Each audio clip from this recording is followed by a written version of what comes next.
بسم اللہ الرحمن الرحیم الحمد للہ رب العالمین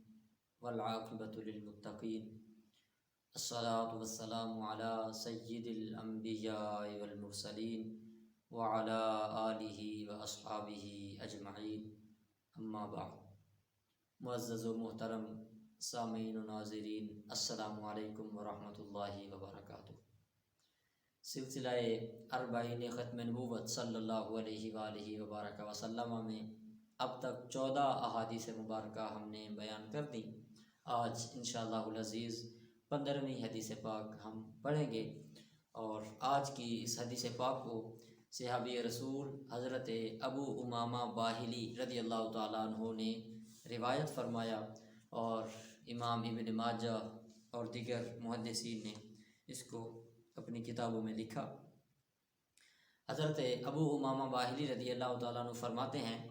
خطبنا رسول اللہ صلی اللہ علیہ وآلہ وسلم، نبی پاک صلی اللہ علیہ وآلہ وسلم نے ہمیں خطبہ ارشاد فرمایا، حضور نے تقریر کی۔ فکان اکثر خطبتہ حدیثا حدثناہ عن الدجال وحذرناہ، حضور نبی پاک صلی اللہ علیہ وآلہ وسلم کی اس تقریر کا اکثر حصہ حضور نے دجال کے متعلق ہمیں حدیث پاک بیان فرمائی، اور دجال سے ہمیں ڈرایا اور اس کے فتنہ انگیزیوں کا تذکرہ فرمایا۔ حضرت ابو امامہ رضی اللہ تعالیٰ عنہ فرماتے ہیں، فَكَانَ مِن قَوْلِهِ أَن قَالَ، اس دجال کے متعلق جو حضور نے حدیث سنائی تھی اس میں سے ایک جملہ